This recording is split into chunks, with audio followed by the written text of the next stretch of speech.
Good evening and welcome back to Canon Chatter TV. I'm your host tonight with Lottie, and tonight I am here with G. How are you, G? Amazing. Still buzzing. Living it. Seeing everything I possibly can. Watching the goals, everything. Just, yeah. Almost on top of the world like the players, but not quite as ecstatic as them. Yeah, no, I know. I mean, it's very, very surreal right now. It hasn't really sunk in that I was there, so it's like, is this it real? must be nuts. It's just unbelievable. Right, now that I've introduced my wonderful co-host, I am going to quickly run the intro, and then we'll see you on the other side. It's not just a game. She knows exactly where the goal is. That never changes. It's not just a women's team. This is the Lionesses. This is family.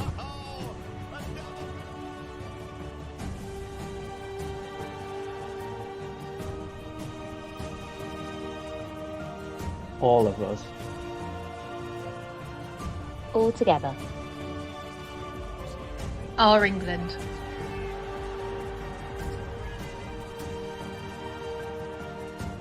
Canon Chatter presents The Lioness Take Over. Euro 2022. Hi everybody, welcome back to Canon Chatter TV and the Lioness Take Over. Well, we really did take over, didn't we, G? Absolutely. It came home finally. No, definitely. And I think I'm going to bring my guest in now, which is my best friend, which is Georgie. How are you, Georgie?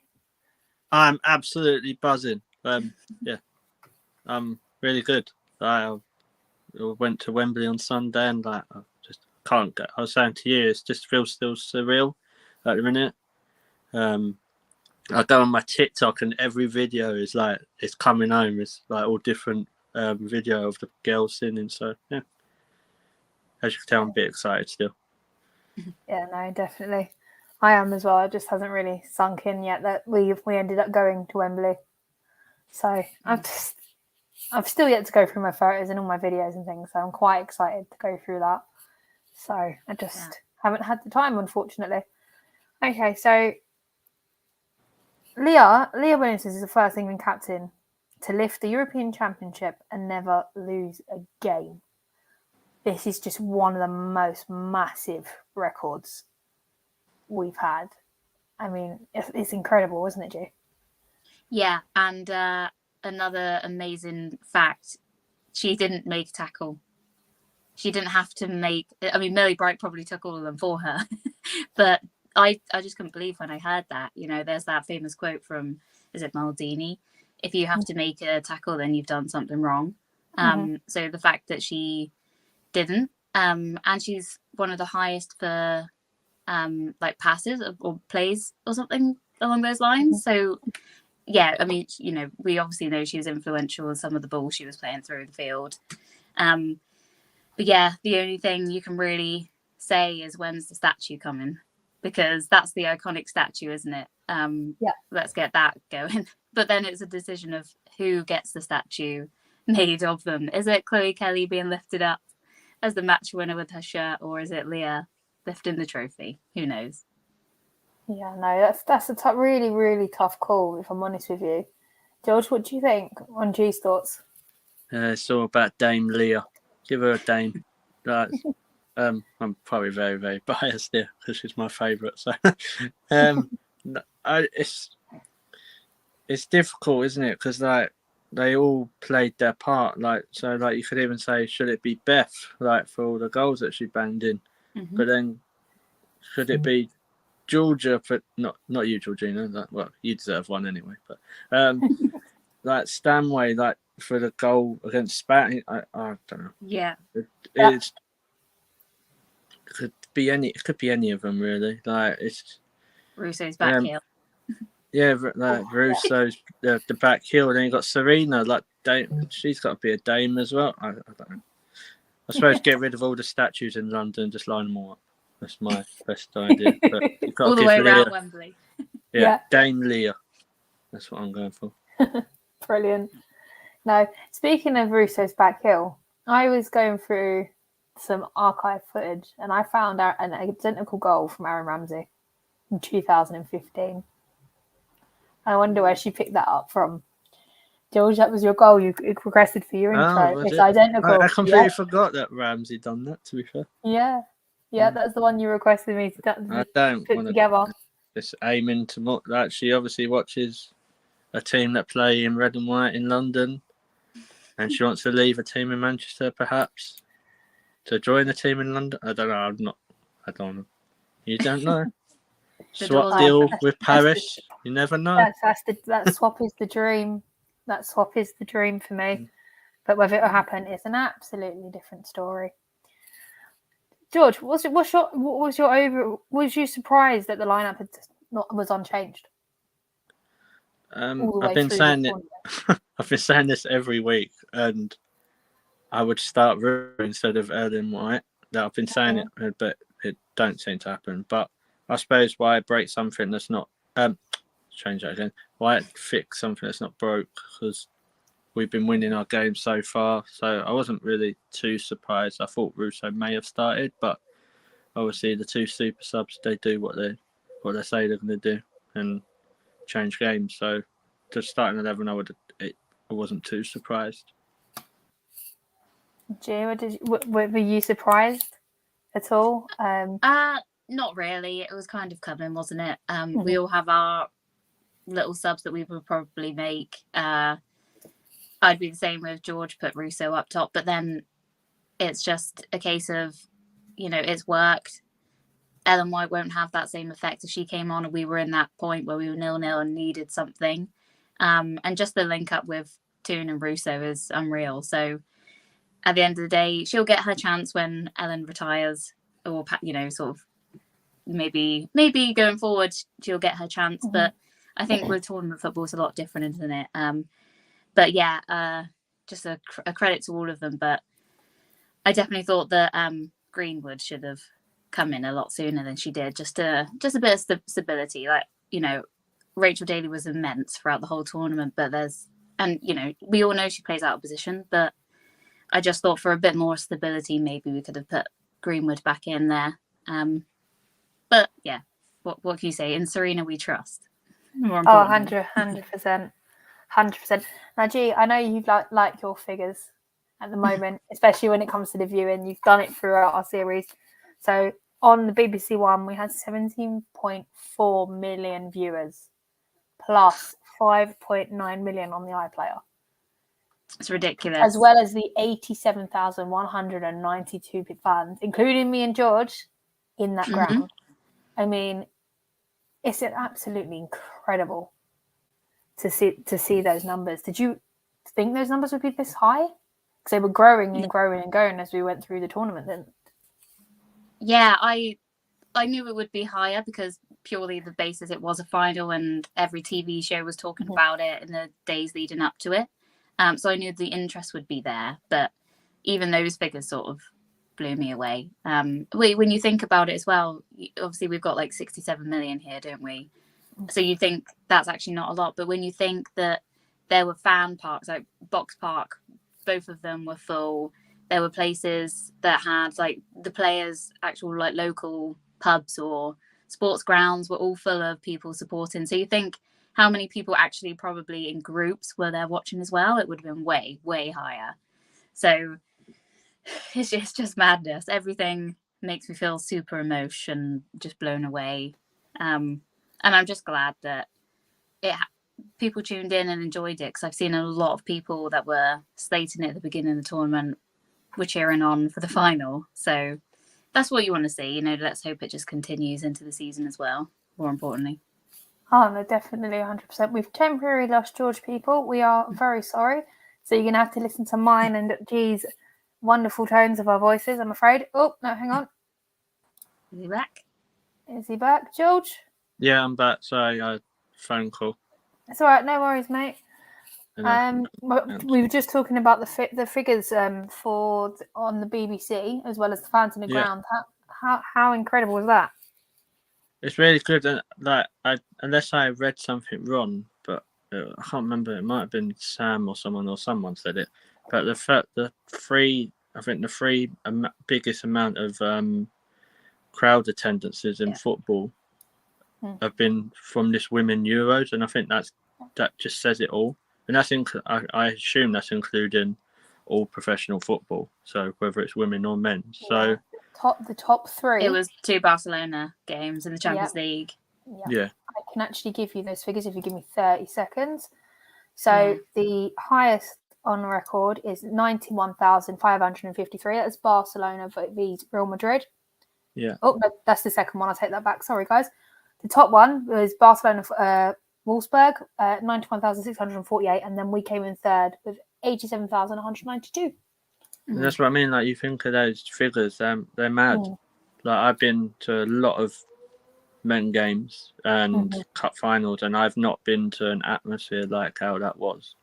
I know, obviously, you have to take the thing, it's England, but just atmospheric wise, obviously, going from that, I thought it was amazing, and it's all just positive for the future. As one of the legends on TV said, if you're not on the train now, you ain't getting on. I know, definitely 100%, George. Completely agree with that. Could that be in right by any chance? It was Alex Scott. It was Alex. Oh well, I haven't caught up with any form of interview. It was really good, actually. I'm absolutely slacking. Slacking. And all three of them, it was Jonas, Alex and Ian, and they that were Arsenal all lineup. saying such wonderful things afterwards. You know, he said, Jonas said, they're not here because of the system, they're here in despite of the system, of the barriers that they've had to get through and achieve this. Ian Wright was rightly talking about the PE in schools again, and bringing it into the WSL, searching your teams. And then, as George said, Alex basically just said the struggle and the amount of clubs that said no over the past couple of years to hosting these tournaments. That's when she brought out if you weren't on the train already, it's already gone. But also she did say for herself, she said, I'm no longer going to stand up and beg for your attention when she goes to meetings and public events. So for her to even come out and have the guts to say it, because some people might take that the wrong way and be like, well, we don't want you representing us. You just don't know, do you? So they all really use the platform perfectly. It's something that you shouldn't have to be a member of every WSL club or something to get tickets and stuff. But that's it. It's highlighting things that people don't know. There isn't an away section, so you have to. It's really hard to get away tickets. So then you think, well, is there a point in travelling? And all these obstacles he was sort of highlighting and making sure the people that are in charge of it are listening at that point as well. And it's good to mention it. We're on the successful and everyone's happy and celebrating what we've done, the historical thing. But it's also important to highlight what still needs to change. Yeah, because that's when you would get more people listen. So if we said, or if the people relevant enough said this in a few weeks, they probably wouldn't get the same leverage as they did doing it straight after that we've won the Euros. Yeah, I know, definitely 100%, because it's all in the spotlight at the moment, because we've brought a European trophy home. I know football is football, but we still brought it back before the boys did. And I will say that, because it's a European trophy at the end of the day. Football is football to me, whether it's men or women. I watch enough women's and I go to enough games to know football is football. And a lot of people will disagree with me on it. And if you disagree with it, fair enough. It's a case of you're missing out, as far as I'm concerned. I know Sophie said this a few weeks back, and she's completely right. I mean, it's 50, as Nippon's just said in the chat, it's 56 years since we've had a European trophy. This is the Lioness's first European trophy, and it's epic. Even just talking about it, I'm getting goosebumps, because I'm so freaking proud of this team. Yeah. So George, I'm actually going to ask you, from your point of view, obviously most people who do follow us on our podcast, everyone knows that you are blind. Am I? So yeah, I've just what was the atmosphere like for you? I know I was with you, but can you tell, like, G and everybody that's listening, like, what was the atmosphere like? Obviously, when you got into Wembley Way and up and into when the I ground. Eventually got there, yeah. Yeah, that is true. That is true. Obviously, I was like 2.5 hours late to start off with, but yeah, made me wait until you crossed. yeah. So as because I was walking through Wembley Way and like you have all the stalls, and I forgot to tell you, I ended up on German TV with Austin as well. That was quite funny. Oh no way! I didn't mean to. Well, he was guiding me. It was his fault, and they was interviewing someone, and Austin walked me right in front of him while he did the interview. Brilliant, absolutely brilliant, George. So that should have just told the Germans it weren't their day, I suppose. So the atmosphere, like, on the whole, was all right. Like we went for food, and then we went to the grounds and stuff, and just even like the stalls and the merchandise. It was just like a family day out. And like I said, I've been to cup finals, like when Arsenal played Chelsea and stuff like that. And it doesn't feel as, it sounds weird. It actually felt happy to be at a game at Wembley, whereas like, I was not nervous at all. And that's not being cocky or anything. I thought it'd be a tight game. I did say to these guys it was going to penalties. So Oh no! When it went 1-1. We did before when we sat in our seats. Me, Matt, and Ruth, who is Matt's mum. We all did score prediction. George went for 5-4 on penalties. And I also got to congratulate Matt as well. He predicted 2-1 Germany. He got it wrong again. It was 2-1 England. So you can imagine. I'm going to get him to keep predicting the Arsenal scores. I think next season. So you can imagine what the conversation we had when obviously Germany equalised and it went to extra time. Yeah. George, how was you feeling at 1-1? I was a bit nervous then, and then I was like, because I was thinking, I didn't want it to go to penalties. I know I predicted it, but I just didn't want it. So I was more nervous when Beth went off. Because I thought, not from a selfish point of view. I thought, is that going to change the game drastically? And I think it did a bit. But I'd say with the atmosphere, I thought it was really, really good. Like it wasn't that quiet. Like from where we were sitting, like you could hear people singing all the time. Like I didn't realise there was German fans sitting near us. Like because when they cheered, I thought. Yeah, they're about 2 rows in front of us. There was a few small pockets on the upper tier, but we were directly sitting above the big group. They were downstairs in that corner.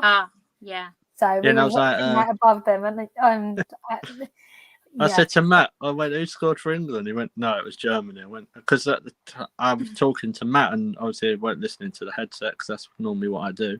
I have a headset in, but don't listen to it. And he was like, "There's German fans there," and I was like, "Oh right." But one thing I will say, I do need to say this, and everyone should. I really have to thank Matt in the first half because I didn't get a headset because Wembley stupid, and because they just messed around with the headset. So Matt actually, from the first minute to the 45th minute, commentated the whole game for me. Oh, that's... So, and he was getting well excited. I tell you, he could have got a job on the BBC. Like it was like having Jonathan Pierce sitting next to you. Wow. The thing is, I could hear him, but I couldn't quite hear him over the noise from the England fans. I tested him. Like he even threw out a few of the German names. Like I'll give him that. It wasn't just the England ones. So I do have to say that publicly to Matt that I owe him a lot for that, to helping me kind of know what was going on. But the atmosphere on the whole was really, really good. And then obviously after the game, that was interesting with the Jesus saves, man. That was it. So, but everyone, it was just like a party atmosphere towards the end. So it was just a really, really good day. Good. George, I'm just interested because I saw you tag yourself at Box Park. Did you actually go in?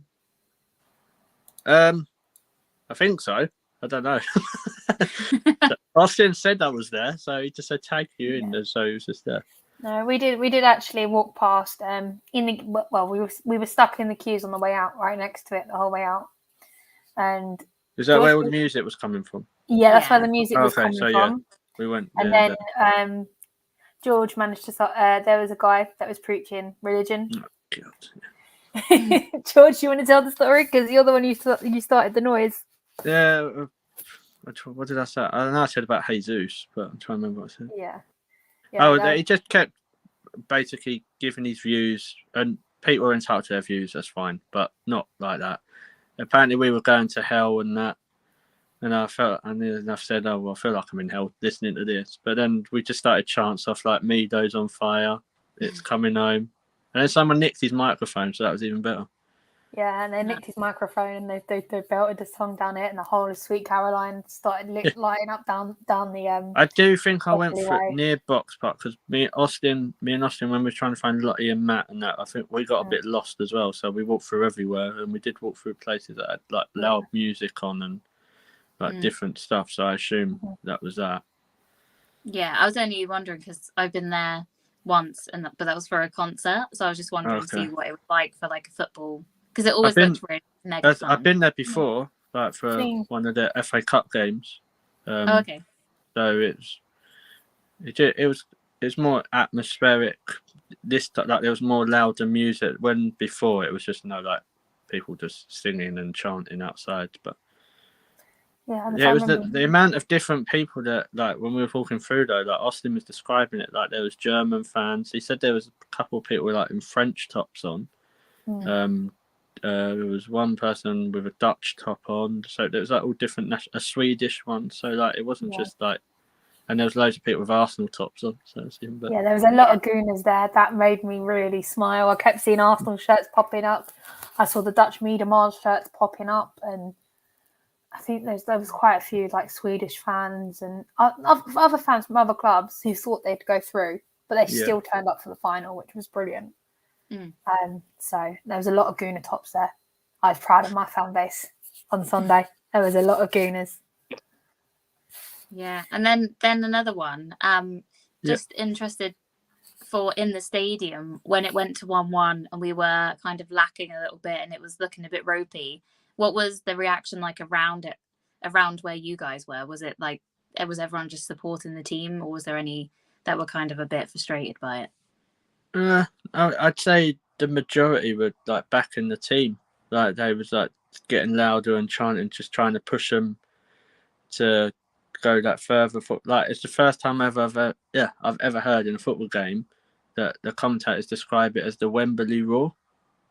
But I don't ever remember hearing that before. So I think having that really helped the girls to like stay on and not have to get their heads down, and like, because they easily could have just said, "Oh, well, we'll just see it through to penalties," and you just never know. Yeah. But they just didn't give up. They were a bit like Rick Astley, as the song goes. They're never going to give up. So that there was the odd fan, but like you're not going to get 87,000 fans that are. That I think there was some fans there, probably that just went for a day out. Yeah.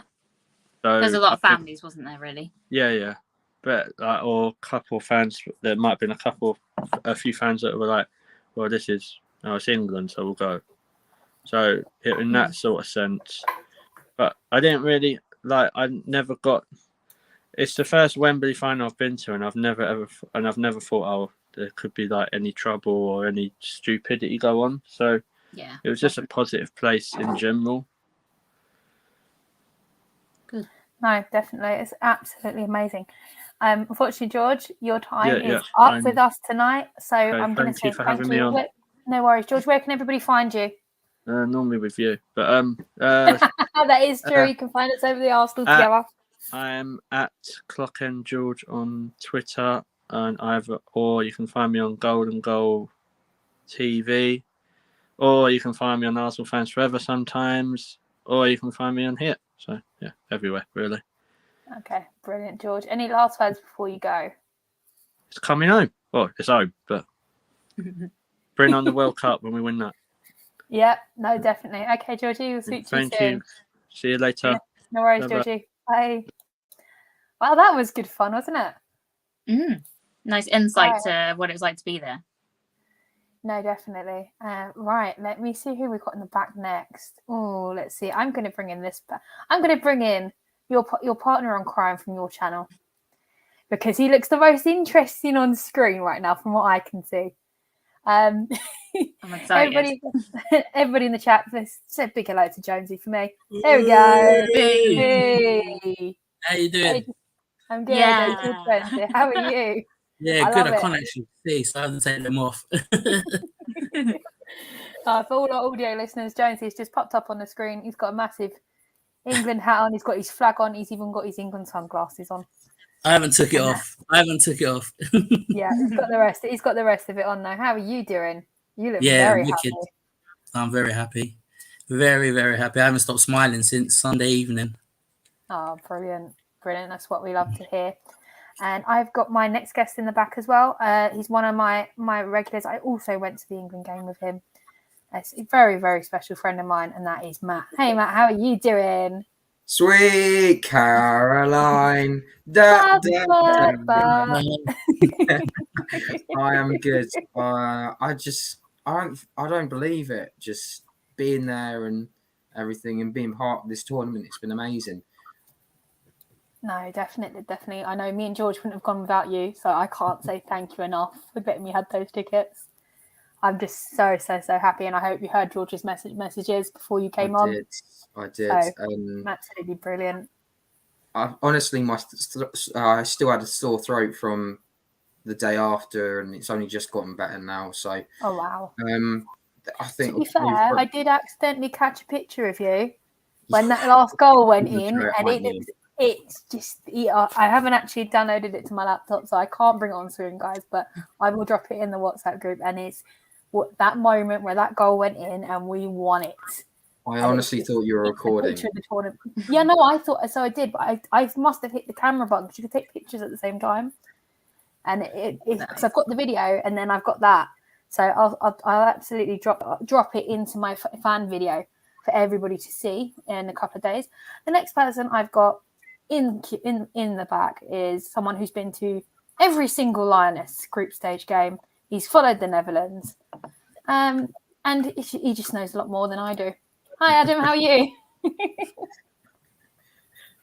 Well, I don't know what you mean by know a lot more. I mean, it's got to be marginal, sure. In terms of women's football, you do know a bit more than I do, to be fair. Well, you probably know more about the men's Arsenal than me, so maybe that's the equation balancing itself out. Yeah, must do. Last but not least, I've also got Sam in the back. How are you, Sam? Hey, I don't really know how I can follow up those two entrances, if I'm honest. I feel that anything I do will kind of not go down as well. But yeah. So how is everybody feeling? Has it set in yet that we've done it? No? Nope. That was very, very quick off the mark, Adam. I can't believe it. Like butter, I can't believe it. Oh gosh. So what did we all think of the first half? What went right? Did anything really go wrong in that first half for us to end it at 0-0? The ref. Go on, G. Go on. I'm gonna go to G first. Go on, G. The ref. She just killed everything. Yeah. It would have been so. We could have really had a really good game of football end to end. But everything that wasn't a foul, she was given a foul. Then she was letting the worst one, really bad tackle go.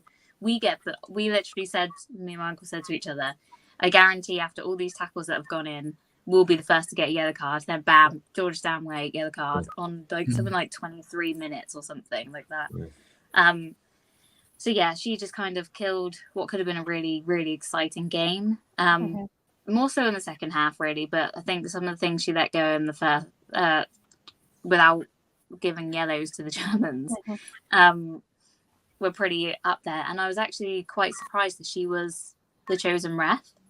I've got to say, I don't know what their names are, but the fourth official was that ref that has taken over some of the men's Champions League games. And when I saw them walking out, she didn't have like a fourth official jacket on. She was just, they were all the same. So I was like, yes, here we go, the best one. And then it wasn't. And I just thought they really messed that up. But in terms of us, I think we started really well for a change. We've struggled in the past 2 games. We've sort of started quite slow, had the pressure on us, almost conceded quite early, especially in the last game. But I think we took it straight to them from the very first minute. So I was really impressed with that. We were looking up for it. We knew that we needed to improve on our first half performance, and I think we did that. We were just slightly unlucky, maybe with our final chances. Ellen White obviously could have done a bit better with her header. It was a great ball from Frank Kirby to find her behind the defender. But yeah, it's one of those, isn't it? But I think we were much improved in the first half. I feel like we weren't as rattled as we were as we started off against Sweden. I'm glad you brought the refereeing up, because I'm going to go shoot this one over to Adam, because Adam's been to the most games out of all of us. The refereeing decisions haven't been that bad from the games I've watched from home, and I'm sure most of us have watched. But the French one in our semi-final and the Ukrainian one in our final were abysmal. Yeah, it's been a bit. I think we're all referees. It's been a mixed bag. There's been plenty of good refereeing. I think we can all agree on that. I'll be honest, I have seen quite a few clangers. Anybody who watched Germany versus Denmark, who was in the audience for that, Germany versus Spain, sorry. For those of us at Brentford, would have seen the most obvious red card not ever given. The referee, one of the worst decisions I've seen. It is laughably bad. England versus Sweden, I didn't overly notice sort of the referee, mainly because we were sort of 4-0 up, but certainly in the final, I mean, the pantomime boos had begun, pretty much straight up from the off. There was a lot of, I felt, fouls in the centre of the park. That it was a very physical game that the referee just didn't get any discipline on. And then we had the nonsense, I think, with Georgia Stanway getting booked. And at that point, I'm absolutely bricking it, because we all know Georgia Stanway. She's not going to, pull out of a tackle. And I'm thinking, if anyone's going to get sent off here, it's going to be Stanway. And I can't believe she lasted 88 minutes before being hooked. Because I was, especially near the end of the first half, I was convinced that the ref, based on a track record, was going to send her off, and that would have been curtains for us. I will, to her favour, I think she was better in the second half. But the problem is she set a precedent after that, and I think she did book a lot of German players in the second half, which I think was maybe her sort of balancing the books. I mean, Oberdorf eventually got a yellow card, and she'd had quite a few fouls. I think there was somebody else as well who got a yellow card sort of too late, and you sort of think, well, if she'd been booked earlier, it would have been a second yellow.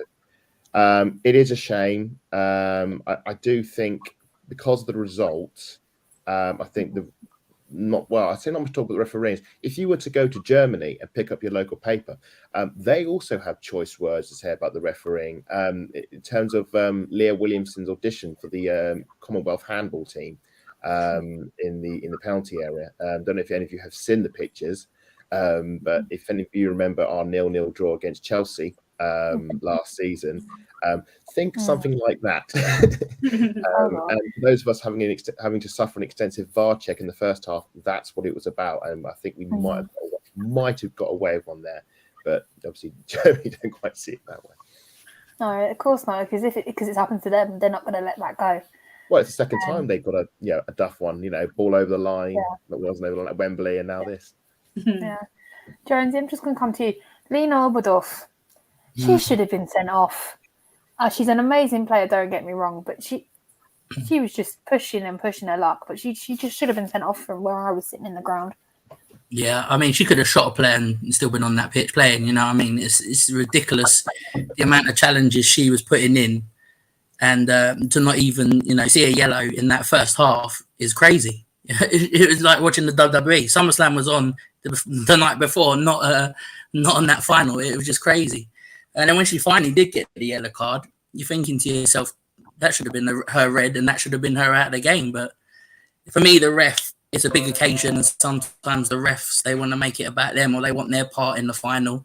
And this ref certainly seemed to thrive on being a star. You could tell she knew when she was on camera as well, the ref, if you ask me. There was a few how can you put it? Hollywood yellow cards pull out. So yeah, she knew what she was doing. No, 100%. Yeah, I just want a quick question to Matt. In the first game at Old Trafford, I think there was multiple things that made it the crazy rattled game we had. But I thought actually this weekend the girls did amazing to handle that crowd, considering they're really not used to playing in front of that many people. What did you think? Yeah, I think also that it was kind of helped that we have played Germany in a friendly there before, and I believe it was around 50 odd thousand that went to that game at Wembley that night. The Germans did win that one, 3-1, I believe it was in the end. Ellen White, the first England goal scorer, women's goal scorer at Wembley. So they would have learned, a lot of these players would have been there, done that, got the T-shirt, and they would realise, right, we've been to Wembley before, we've lost against these before. I think we can turn the tides. They knew that the home crowd was with them. They knew from experience, especially with the Old Trafford game, it was a bit nervy, a bit edgy as well, but it suited Austria as well because Austria were always going to be defensive, whereas the Germans were going to come at us and then we were going to come back with it. So you could see that from the first 10, 15, 20 minutes, I'd say, especially with some of those chances. And in White with the header and Lucy Bronze as well with another header quite close to it, but just couldn't direct them properly into out of the way of Fromms, the goalkeeper of Germany. But the way they've shown themselves, they've really stepped up an extra gear now. So every time I look at them and they're playing for their clubs now, especially the Man United ones, because I do call them out. The only one I haven't called out actually is Alicia Russo. But they need to make those points. Matt, I think the shirt worked. The England shirt worked. That's true. Well, that's the thing though. Marriott was fantastic in goal, but she didn't really have that many laps of concentration through the entire tournament. Ella Toone, I will have a go at again because she was halfway through this game. She's decided to start having a walkabout when Ellen White was trying to put a press on. I was just like, what are you doing? Why are you not pressuring? He scored the chip though. Did you not see her goal? Yeah, you can make a chip. Do you know what? I knew you guys would react like this because me and Matt had this conversation after the game. So anybody want to respond to Matt on his point? I'm flabbergasted he's praising Mary Earps. You know, we all know where his opinions are on that. Does it? Yes. Yeah. You can just see him just like wincing with the words, you know. It really hurt him when he had to say it. Yeah.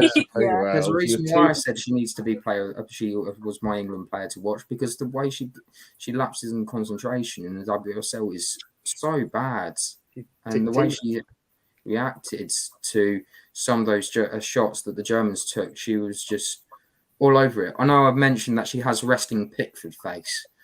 So for anyone that doesn't know, basically, whenever she goes and collects the ball and jumps on it, she makes this awkward face that's almost like you're holding a breath underwater.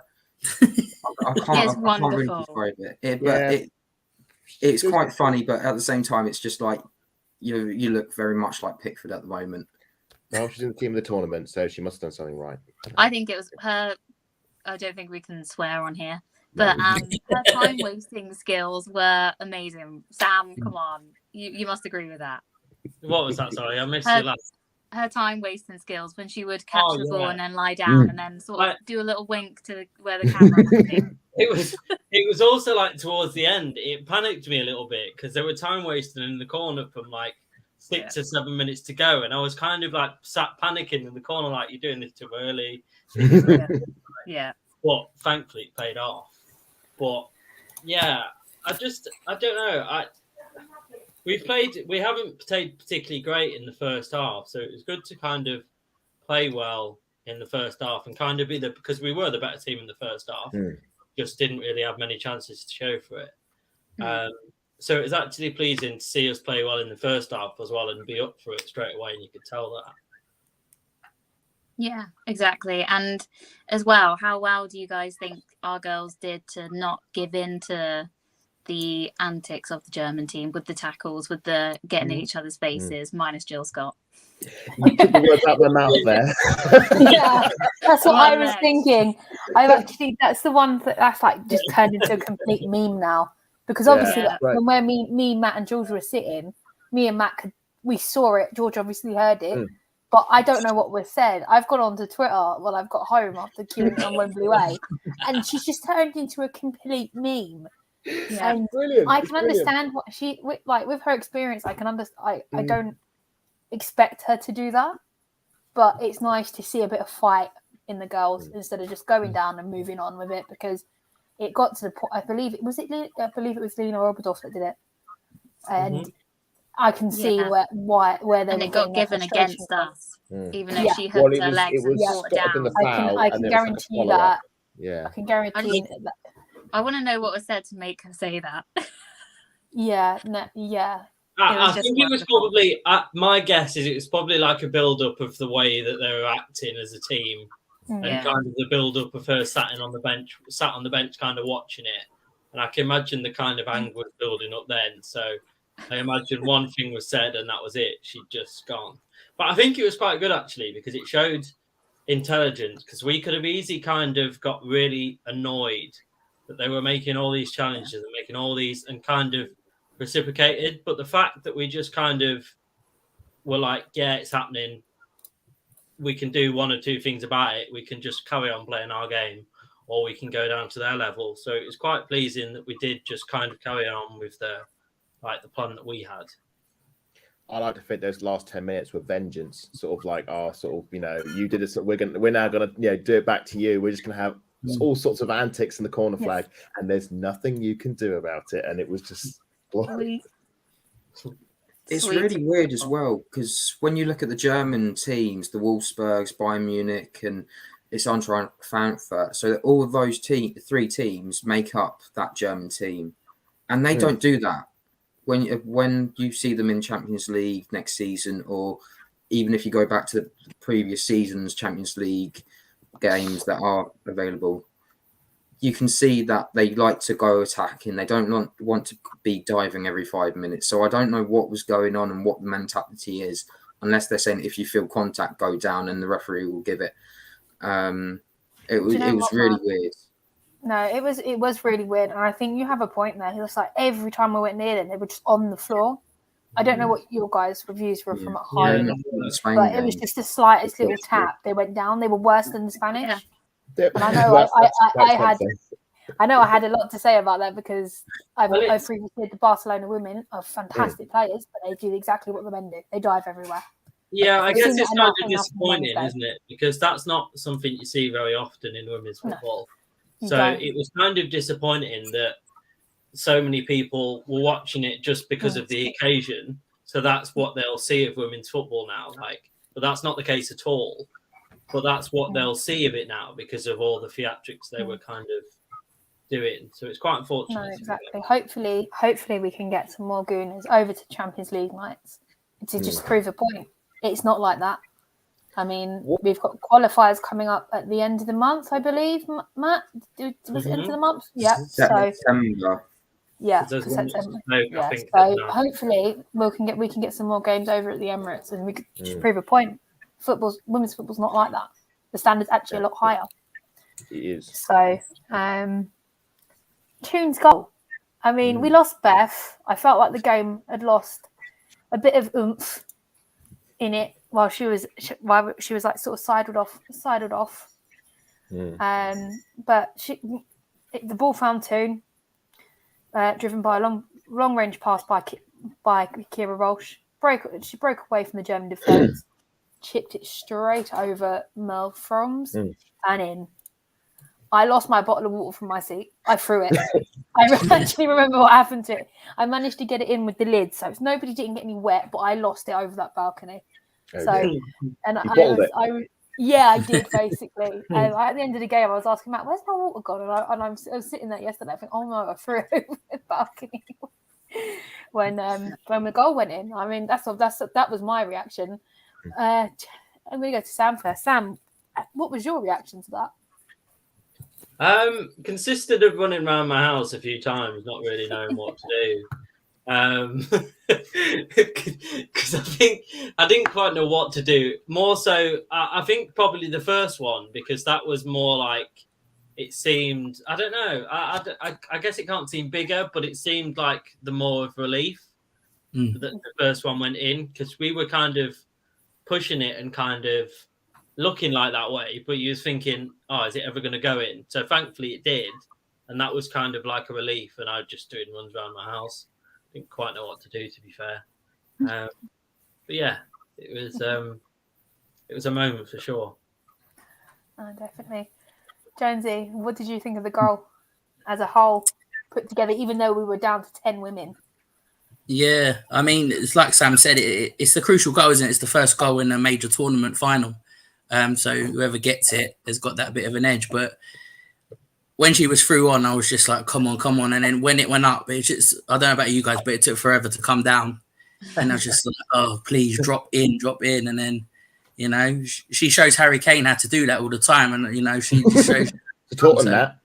Yeah, she taught him that indeed. Yeah, she said that in her interview. They're brilliant. Obviously in the post-match celebrations, Alex Scott says to Toon, Harry Kane is an absolute awe of you. And the Toon comes back, yeah, I taught him that. I mean, how brilliant was that? No, definitely. He's class. Yeah, just went mental. Just went running around the house, shirt off, waving it around. That was the first goal. Don't worry. No, you weren't wearing a sports bra as well, were you? I need one, but I wasn't wearing one. Brilliant. Adam, how did you think we looked offensively after that goal? We fell into the same trap, didn't we? This is the thing. I mean, just first from the goal, I was absolutely gutted it went in because it meant another 0-0 had passed us by, and you know how I felt about that. So I was fuming when that went in. No, in fact, what you said about defensively, it actually is part of a bigger sort of picture. As we know, Germany go for the high press. We've seen them do it throughout the whole tournament. And what was really curious in the first half is that they just simply did not do that.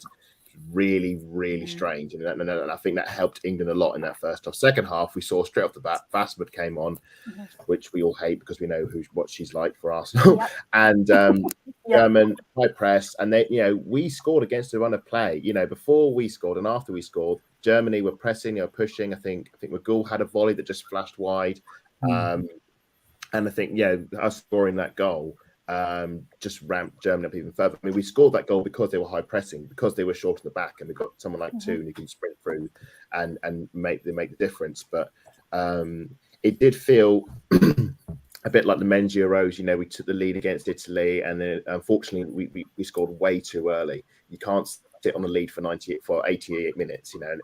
Whilst we had half an hour left, it did feel a bit like, can we hold on to this? Can we hold on to this? Can we hold on to this? And we just sort of deeper. And crosses were coming in, and Bright was heading away meteorites and microwaves, and Williamson was getting crucial blocks in. And I was the annoying thing is it was at my end of the pitch, so all the action was at my end, and I was thinking of just seeing the ball come in the box and go away and go up the pitch and immediately come back, and it just felt like a matter of time. There's only so much you can do, so much you can concentrate. The legs are going, you can see the time, the concentration's going, and then you're looking at the clock, and it feels like 10 minutes has passed, and you realise it's only been 30 seconds, and you're just thinking how long. You're going through the checkpoints in the clock, and then it gets to, I think it was 78 minutes, and then the inevitable happened, and unfortunately we cracked. Yeah, no, definitely. I'm glad you've mentioned that. Matt, I don't know about you, but I sat straight down and put my head in my hands when that went in. Yeah. From Lena Magul. Is Magul? Yeah, I've pronounced that right. I mean, it was a low cross from Wasmuth straight into Lena and then went in the back. Yeah, and you're most vulnerable when you've just scored. And it took them 3 minutes to go back on the counter and score that goal. And it's important to have those sort of players. Leah, who usually is that player for Arsenal that goes and gets those headers away, or You have a Millie Bright who just is, as some people have described her, the wall. Leah Williamson. Sorry, Millie. Oh, the Millie wall. Bright. Oh, Millie Bright. Yeah. Right. Yeah.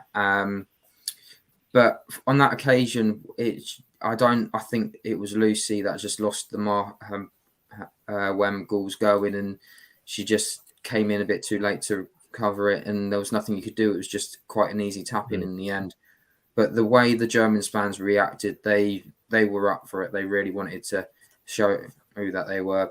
They weren't just here just by coincidence, and that was shown throughout the game, that the way they were playing, the way they were pressing, the way they were trying to enforce themselves onto the game. Unfortunately, they tried to do too much cheating, which hasn't gone well for other teams against us this tournament. And let's say Portugal as well, because Portugal have been up there. I've seen it happen live. So, yeah, it's one of those things that just happens, and I was hoping that I wasn't. I don't think I was hoping that there would be a quick reply back. But I was thinking almost, well, if something's going to happen now, we're going to have to go up the other end and score another one, and maybe it might be another Georgia Stanway stunner. But ended up being a extra time situation. So, yeah. No, definitely. I mean, I know the guys behind me. First thing out their mouth was, "Oh, same old England. Here we go again." And I took all of my will to keep my mouth shut. Yeah, it really did. That does remind me. Because I am one not to keep my mouth shut when comments out like that come out. So the 4 guys that were sitting across from us, they were all men. Must have been in their 30s or 40s. And as soon as it got towards that 38th minute, the first thing they thought of, let's go and get a beer. Yeah. It was just like, what? You're at a final at Wembley, never 1 in a million chance to get tickets, and you go and do that. It's just, what's the point? Yeah, no, it is unbelievable. They even did that at full time as well, because obviously we all had to get up and we had to just get out of the way so they could come out. And it's just unbelievable. Like, how can you give up those minutes to be there? I sat there and thought, I know 4 other people that were on this screen that would have been there and not moved. It's just one of them, unfortunately, we couldn't get a ticket for, who isn't here with us. Yeah, exactly. It's just, I don't understand it. I don't. But I will say this at the end is the fans piled out. You know, I felt like the real women's fans stayed and the tourists left, if that makes sense. Even then, the stadium was still quite packed. We didn't either. We were there for a good while. Myself the railings. I would have. You'd have to drag me out in a straitjacket and on a stretcher or something. I wasn't leaving Wembley. The German fans as well, they stayed throughout, and that was amazing to see. So it was great opportunity, and I know my mum wished the Germans well. It was a really good game from them as well. I think we all sort of had that mindset towards them as well towards the end, to say good game and everything like that. Yeah, no, definitely. I mean, the thing is, with that, there's no hostility, no hooliganism there. So you can do that kind of thing. And it is nice because, as George said, it was just a nice atmosphere. I think the last time I was up at Wembley is when Spurs were there. And that was horrible. So walking up Wembley Way, as an Arsenal fan, no, didn't like it one bit. I was grateful there wasn't any of I'll call it immature hostilities and chants of a certain unsavory nature that you would get in a men's game, even though we try and tell them not to. And the fact there was none of that, there was just mutual respect, and I think it's good to compare it. There was that, but it was also a case of, if the German fans start singing, England, they're like, no, we're louder. You will hear us. That's what it sounded like from upstairs to me. I don't know about you, Matt, but we made ourselves known. We're here. We're louder than you. But it was all sort of friendly sort of thing. Yes. That's the one thing I did enjoy. Did really enjoy. That's the most important, isn't it? Yeah, no, 100%. Like you can compare the craziness to last year to this year, but there was no one there breaking barriers to try and get in when they didn't have tickets. There was no one doing certain things on Wembley Way with flares and beer cans everywhere. Was there There was a few cans that was a lot outside. on social media? There was a lot of that going around of people taking like a picture of like 4 girls on Wembley Way with no one behind them saying this is the difference. When I was watching, there wasn't very good coverage before. It only started at just before 4 o'clock, so you couldn't really get that. But on Sky Sports, they were going back and forth to a few people that were on Wembley Way, and you can see the crowds there, like from about 12 o'clock. There was so many people there. It was heaving. But it was just so good to see. Heaving. They were there behaving. They were there, and they weren't all family. Of course, there's going to be loads of families, but they weren't. There was a lot of like younger men, all in groups, going in their retro shirts, and it just goes to show sometimes that if you take a certain group out, you can actually have a really good, fun tournament. Because at the end of the day, it's not funny because they've potentially ruined the risk of us to hold future tournaments. So we can then go and show them how we actually can get it done safely. We can enjoy ourselves, have a good time, and be dusted with it, and then host more in the future. We just host women's football tournaments in the future, which are much more fun and much more safe, and I'm more for that. So me too. Yeah. No, definitely. Exactly. I think we all are. I mean, the USA England tickets went out today, and the website crashed. So. There's definitely something brewing with the women's football. Yeah, but they did that well. They thought, right, let's leave it a few days for everyone to calm down a little bit, and then we'll put the tickets out. So we'll sell them. Basically, they knew exactly what they were doing there. But of course, of course. Just the thing is with these things, like with the North London Derby as well, that's coming up. There's going to be a lot of interest stacked early in the WSL and the months. I compare it to my promise, my New Year's resolution to lose weight. I'll go in early and say, I have so much. I have so much, enthusiasm. Yes, I'm going to do it in committee, and you'll get all these high tints early on. And then your interest just sort of wanes away, and by Christmas we're back to only a when it gets cold, stadium, and I've got another 10 stones. So it's how it usually works. The important thing is, I'm kind of hoping you have that lovely Statman Matt effect and be completely wrong, but it's not a very good. You're saying he's wrong all the time. You're saying he's. Well, he predicted a 2-1 Germany win, and it was England 2-1. So I'm not complaining. He's fake stat man. That is a lucky charm. Fake news. That is a lucky charm. And I asked him 2 hours before kickoff, so lucky charm. And he's sitting there with a massive smile on his face for our audio listeners.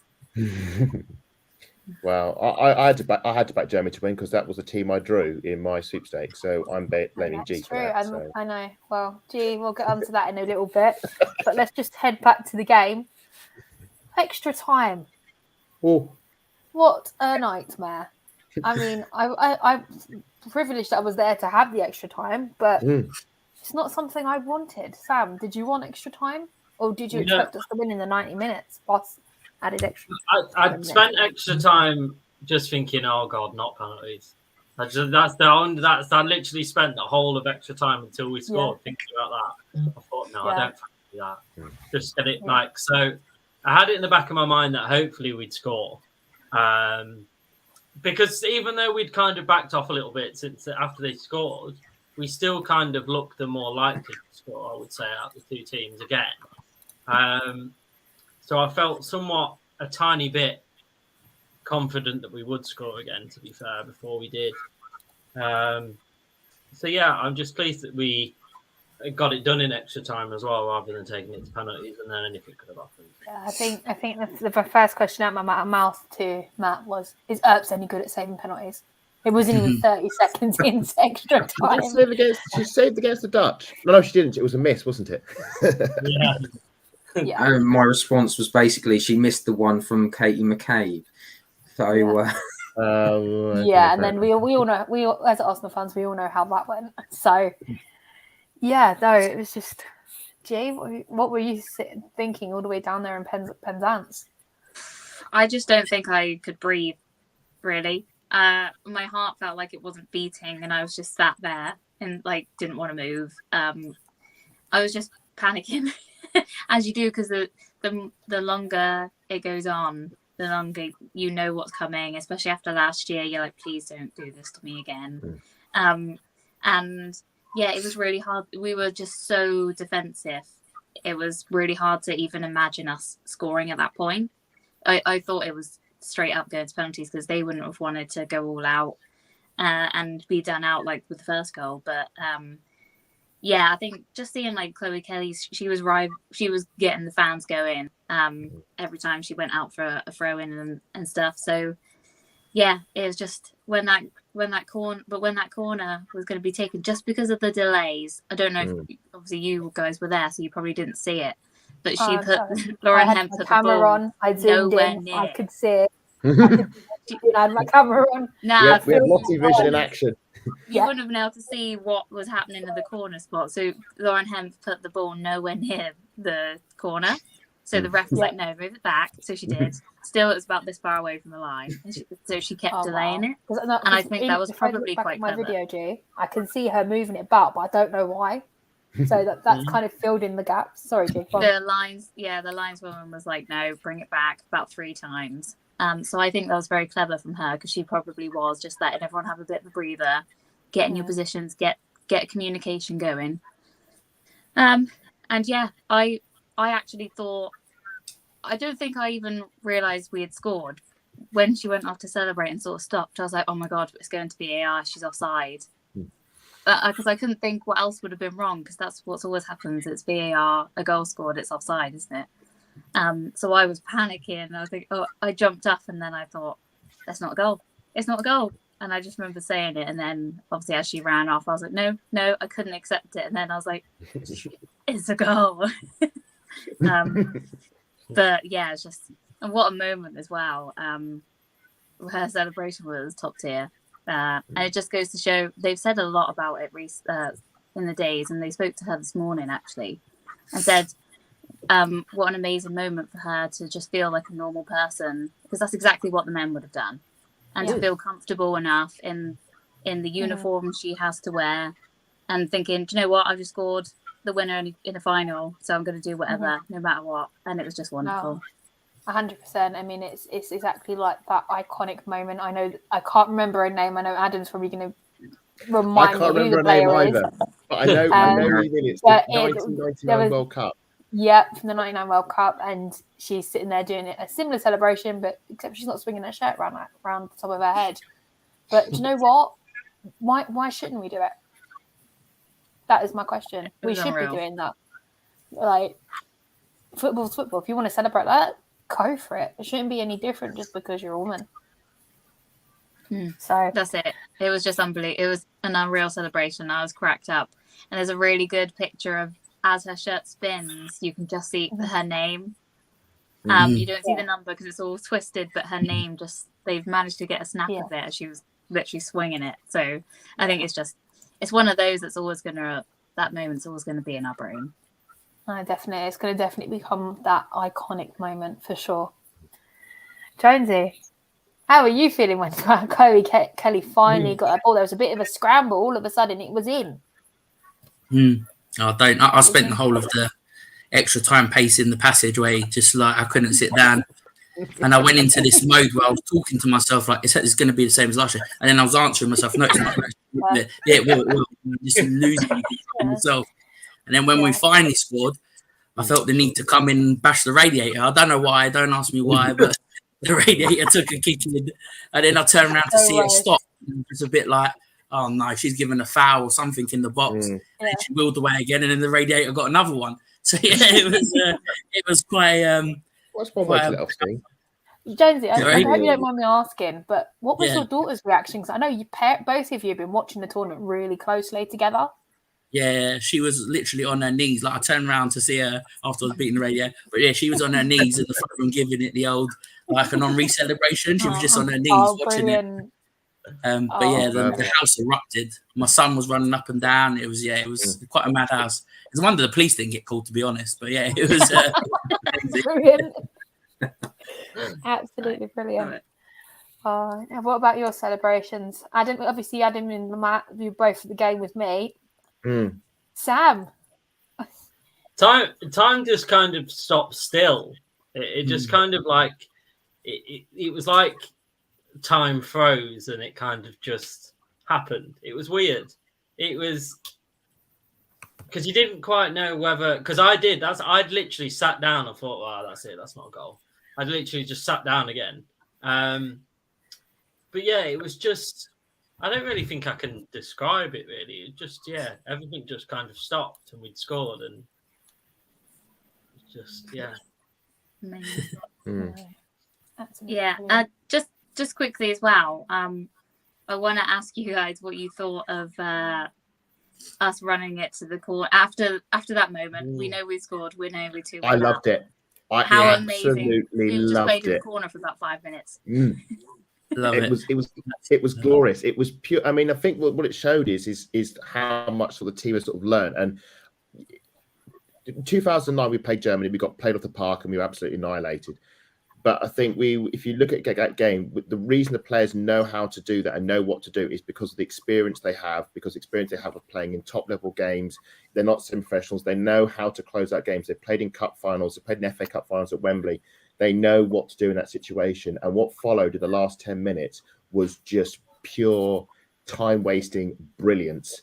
And there's pass maps that they've showed of the ball just going back into that corner again. I mean, I was at the other end of the pitch and I was just seeing the flagging up for a throw in, the flagging up for throwing, a corner, free kick, throwing. Russo wins the corner. Chloe Kelly runs to the away from the corner and then runs back again to the corner, wins a throw in. Germany missed kick and touch another. And it was just, and you're looking at the clock and it's like it's gone into overdrive. All of a sudden the clock is just whizzed up to 120 minutes. It goes by a time you're thinking, we're going to do it. We're going to absolutely do it. And it was at fair play to, Kelly and I think it was Kelly and Bronze, wasn't it? It was those two just managing the game in that corner. And you saw the German players get more and more frustrated. They were passing notes. We were reading their notes. We saw, I was going to come on to that. Thankfully, Russo had done GCSE German and knew the German fought into the mixer. And then you had Paris come on as a late, time wasting substitution. She came on for Hemp, and he was just pure brilliance. Because I can think of other games. I mean, the one that comes to mind is this is going really far back. So Euro 2008, Croatia versus Turkey. Croatia win the game in the 119th minute in extra time, and all the players on the pitch are all celebrating. Turkey get one free kick into the box and get an equaliser in the 120th minute, and they win it on penalties. And it's brilliant. It's absolutely hilarious to watch, and it's just insane. But Croatia didn't manage the game well, whereas England, they realised, right, we scored. We've got 10 minutes now. We need to manage these 10 minutes, and then we've won. And I think, after what happened with the equaliser, with the German equaliser, I thought they did splendidly well. And when the full-time whistle blew, I mean, I was in tears. I was crying. I couldn't sing Three Lions. Because I knew what it meant, and I knew what it meant not just because England winning a trophy, but because of what the team and what they've had to go through, and the predecessors and the trailblazers and the players who couldn't win it because they were ahead of their time. The Kelly Smiths and the Alex Scotts. And you go further back, and you've got the Jill Coulthards and the Marianne Spacey, and just think this is a culmination of so much blood, toil, sweat and tears, and fighting for the right to kick a football on a turf. And it was just amazing. I think, and it was great to see here 87,000 fans all supporting the team. They didn't see them as was mentioned, thinking in part afterwards, they weren't women's footballers. They were just footballers who were representing our country. And they had the backing of 87,000 people, not 300 people, not 300 fans and their dog at the local corner game. This was full house Wembley supporting them and cheering them on. And for me, I think that's what made it was because it was such a tight game. I just think that home advantage and that home support was the difference. Because I remember watching a 1-0, I was thinking, we cannot lose this now. I was happy for us to lose. If it'd been a 3-0 loss to Germany, I'd have gone, yeah, okay, unfortunately it happens, yeah. But to be that close and to be in those circumstances and to be in that occasion, I thought, we have to win this. We cannot not lose this. And thank goodness Chloe Kelly came back from an ACL and got that crucial toe poke on the ball. But yeah, and after that, I was inconsolable. I just could not. Wailing back. Adam, I was like you. I just lost all emotion and just cried, and then my daughter was like, "Why are you crying?" And I just said, "Because this is for you. Like, this is going to be for you," sort of thing. And she don't really understand what it means, but I'm hoping that the legacy carries on, and this could be a platform for her to push on and other girls, Absolutely, it's all inspiring inspiration for the next generation. You're going to set me up again. You're going to set me up again as well. I've already, my eyes have already gone, boys. Thanks for that. Honestly, Jonesy and Adam, I'm going to say exactly the same because I've got 2 little nieces and I do a bit of coaching on the side, well, as a job, and one of the coaching part of it is to do the Wildcats, and I'm just hoping for the love of God let them please come, because they usually only have 6 or 8 people that girls there with different ages, and I was hoping to get some response on social media to say we want to go to these Wildcat sessions. Can we up those numbers now? And this is what is important now, is that we can get them inspired and get them knowing them. I like Chloe Kelly's story, and the fact that she started out at Queen's Park Rangers, and then when she moved to Arsenal in the academy, she had to buy a bike and bus 2 hours there and back every day, every sort of match day, and then moving to Everton, now at City. She was someone that every single girl could relate to. Or any time you've been thinking about any of these girls, Lucy Bronze talking about how she used to work in Domino's and working for a degree. Alex Scott was also doing a degree at the same time as playing football for Arsenal in England. These are all things that you can think about and go, well, they don't have to worry about that. They can go to the US, they can go to university, but at the same time, they will be playing football, whether it's professionally, whether it's semi-professionally, whether it's further down the football pyramid. There will be always some team that will accept them.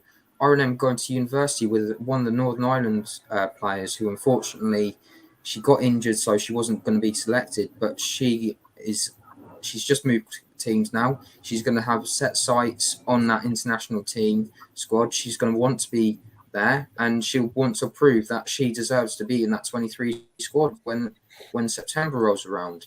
She's going to be back soon as well. So these stories are all important. These stories are going to be forever in that book, and if anyone wants to be inspired, this is the tournament. And I know we talked about legacy. We haven't talked about legacies, but that will be what the legacy is what's going to not just come before, not what's come by after, but what some of these players have come through, especially Jill Scott, considering that she was at the last time we were at a final.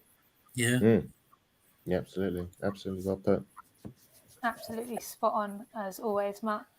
I'm just going to bring up on screen for the audio listeners. It is a touch map from Chloe Kelly throughout the game, and all of her important touches throughout. Obviously, her goal is in there somewhere. I'm not sure which point the goal it went in. I'm sure someone can point that out for me. But I know. Over there somewhere. No, definitely. I mean, I was a bit gutted to see Beth go, obviously. But Chloe Kelly, she had a phenomenal game. I called her the wild card at the beginning, in our very first episode. She was the most surprising person on that screen for me. Jonesy, what do you make of this? Yeah, I mean, I was with you on that first show, and I said Chloe Kelly's electric. I mean, we've got our little chat, and I said to bring her back to Arsenal. Matt was told me that she already started there, and I didn't know that far back in the women's game, and now I've Matt and the rest of you guys, I'm proper into it, and I followed their stories and looked at it. But she was just, every time she's come on the pitch during the Euros, she's brought that dynamic where she will go at the fullbacks, and it's the perfect time to bring her on as well, because they're, Germany were a bit leggy. It was a tough game, and she's the perfect player. She'll just run for days, and then she's always pops up in the box, and thankfully she popped up on Sunday. No, definitely, 100%. Adam, any thoughts on this at all? Adam, bad line. Very bad line. No. Very, very bad line. Adam, I'll come back to you in a second. Matt, have you got any thoughts on this? I think that's going to be a better representation of what she did. I know I came off the semi-final thinking why she was on the pitch when they made that serve. I think it was Beth. But again, it's these players are, when you question them, they come back at the next game and they show you why they are so important. Unless you're Ella Toon, then you decide to walk halfway through a game instead of doing your job and actually pressing with Ellen White, but or Alessia Russo. But the fact was that at the end of it, Chloe Kelly was there, and that goal came from Lucy Bronze just getting a touch on it and deflecting it straight towards her. And Chloe's gone, right, okay, I'm taking this. It might take me 2 bites of the cherry, but it's going in. And I know you didn't ask me about when she scored, but honestly, we didn't know what was going on at that time from where we were sitting. All we saw was that the goal had gone in, and we were just jumping up left, right, and centre. And that photo, if you ever do get it on the show, I think you'll probably do it for the Arsenal one, won't you, at the start of the season? I will actually. I am actually going to use it for my fan experience video. Yeah. So, everyone keep an eye out for that, because it's a brilliant photograph. That captures what it meant, I think, not just 100%. On a men's level or someone that's very interested. I think it captured how everyone was feeling. I still thought you were doing it as a video, which is why I was. I think I dragged that on a bit too much, if I'm honest. But it was just a perfect moment, and if you had to do a picture of the year award or anything like that, it would probably be up there, because you could see the whole passion behind it. Yeah, no, honestly, guys, I have to say, if you want to know what it means for us to win something like this and have that legacy, it's in Matt's photograph. I just wish I had it on my laptop. There's just unfortunately, you can't see my mum behind me. She's wearing the cowboy hat that Rachel Daly was wearing. Unfortunately, I'm sort of blocking her off. Absolutely, yeah, no, that is true. That is true. She did have that on. Matt's mum was looking one before the game, and he spotted him, and I made him go pick her one up. So I'm glad she still really liked that hat. Oh gosh! And right, so now we're coming to the pretty fun part, which I think is going to be really interesting. I'm hoping. Oh, here he is. He's back. Adam is back. Hey. Sorry about that, Tap. So, yeah. Absolutely no worries. Absolutely no worries. So, I'm going to go to G first. Favorite moment of the tournament that wasn't a part of the final? Stanway's goal. Hands down. That's my type of goal. Like, from outside the box, just the way it floated, belted the net. That's just everything. The fact we came from 1-0 down, as much as it can be stressful, they're my favourite. The games I enjoy the most when they're done, rather than winning like 4-0. Like that is up there, and that moment was just insane. As my favourite goal, just that moment was beautiful. Can't be topped for me. Sam? I think it was Russo's in that same game, to be fair.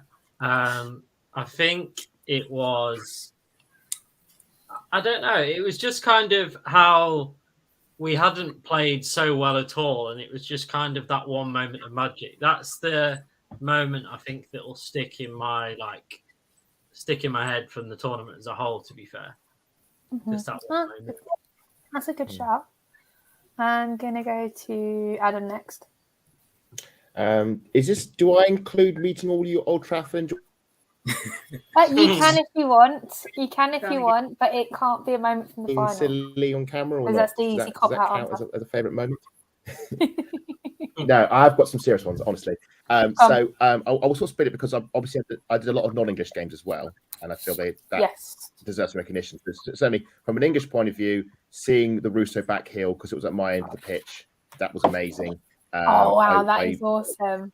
It was I was at Sheffield. I was right up in the stand. I tell you what, I almost passed out. My head was spinning The adrenaline rush, we were up and down and up and down, and I was just looked to the left, saw it on the big screen. I was like, that's it. Because we saw the shot got saved, and we were following it over. We were expecting the ball to go one way, and then suddenly it went boop, and went the other way. And we're like, what happened there? And it was amazing. But from a non-England perspective, I'd say probably I got to go to Sheffield to watch the Dutch play and got to take part in their fan walk, and it's absolutely incredible. Yeah, he was the only one without the orange shirt on. Yeah, exactly. I left it at home. But I mean, we did one for the semi-final with the England the England brass band on the top of a double-decker bus, and it didn't have the same ring to it. I mean, it didn't help that it was pouring down with rain, but the Dutch and the way they were singing and waving orange, wearing the Dutch flags and wearing orange and sun and everything, and that was before their game against Switzerland. That was an amazing experience. Best game was definitely Portugal versus the Netherlands. Utter chaos. Absolutely loved it. Well worth rewatching on the highlights, and ended with a Van der Donk screamer, which always goes down well. I sense a little bit of Arsenal bias there, or ex-Arsenal bias, I should say. But we'll let you get away with it. Jonesy, what about you? For me, it's a person. It's Beth Mead. She is the moment of the tournament. What she's come back from, being left out of the Olympics and stuff like that. Just the way she's announced herself on the European stage now, getting the recognition she deserves. Us Gooners know she deserves. Yeah, it's just Beth Mead and I just love her. I just want to have a Yorkshire brew with her. That's sure I want to do. I at the Villa game, I keep boasting about this number. I asked for a couple of hat tricks. I got player of the tournament and golden boot, so I'm well happy for her. Hat trick. Yeah, and I got a hat trick as well. That is true. Matt, favourite moment of the tournament? I know you went to other games as well, so I'm going to. Yeah. If you've got one of those as well as an England one, go for it. Well, I've gone for my non-favourite one. Would be Pop's first goal against Denmark. I wasn't at the game, but the fact that she's waited so long to come into a European Championships and she's been injured for long periods of times, and to come into your first tournament and to almost win the Golden Boot is one way to show yourself up. But for England, I actually picked Lucy Bronze. She nutmegged one of the players, then she went round the other side of her down the line and picked the ball up again. I thought that was brilliant to see. One of the other ones, I have mentioned it, is Rachel Daly in the cowboy hat dancing in the Sheffield in the semi-finals. Oh, we must acknowledge the partying in the press conference party. Yeah. We'll get to that. Hold your horses. Burst my bubble a few times tonight. Hold your horses. I might have a nice picture for you guys in a bit. I think for me, my favourite moment in the whole tournament was actually being at the first game and seeing me go in. I'm not a cop-out at all. I was there. It was my end. It was mine and Matt's end, and it was just like, yes, it was special. First goal of the tournament. First tournament, first goal. Like, it's the start of the ladder, and then we got the result on Sunday, which made me really, really, really happy. Jonesy, I'm not going to ask you the next question because I already know the answer. It's the same as mine. So, player of the tournament. Player of the tournament. So I think we all know what Jonesy's one is, don't we? Exactly.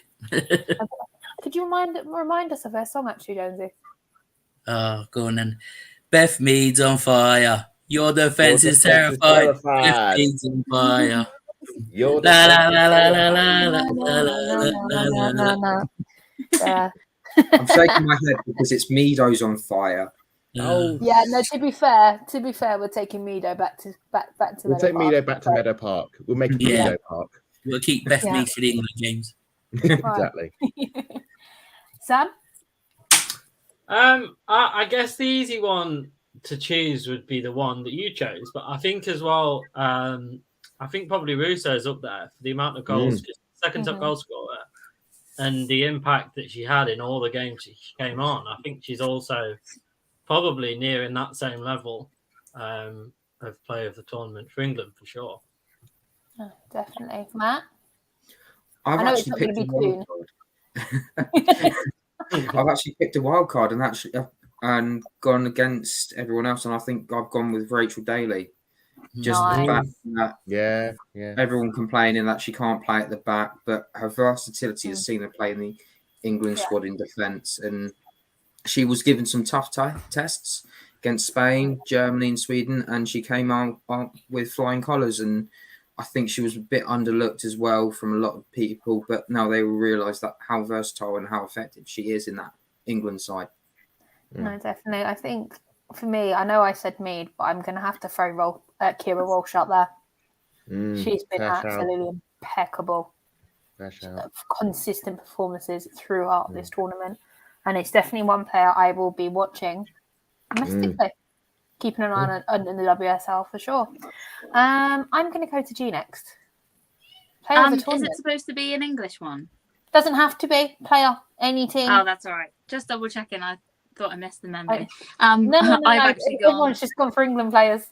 Yeah, I've actually gone for the Netherlands goalkeeper. I think she's called Daphne something, isn't she? I'm sorry, I didn't have to grab her name. But when you think about it, she had to come in the first game because the main keeper got injured. I don't think she's ever really had a cap before. And even some of the saves she made in that game, with all the atmosphere of what was happening and being thrown into it.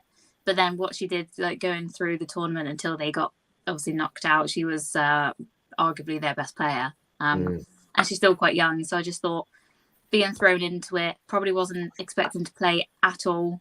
And then pull off some of the saves she did was just brilliant. So yeah, I go with her. Adam, last but not least, who have you? Yeah, a bit annoyed because she stole my one, but luckily I have like Serena, I have a substitute option ready to come in. Yeah, and that is why I went to G first, because I no, I'm going to go for G. Yeah, I'm going to go for G first.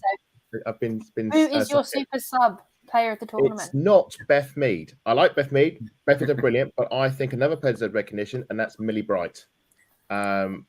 I have slated Millie Bright many times. I've watched her at the 2019, not just because she's a Chelsea player, although that helps. Yeah. But I saw her at the 2019 World Cup, and I saw her at the Olympics, and the defensive partnership of her and Steph Houghton was shocking. And there were a lot of mistakes at the back, a lot of misplaced passes, and Bright was culpable there. And so I was a bit apprehensive having her in the back line.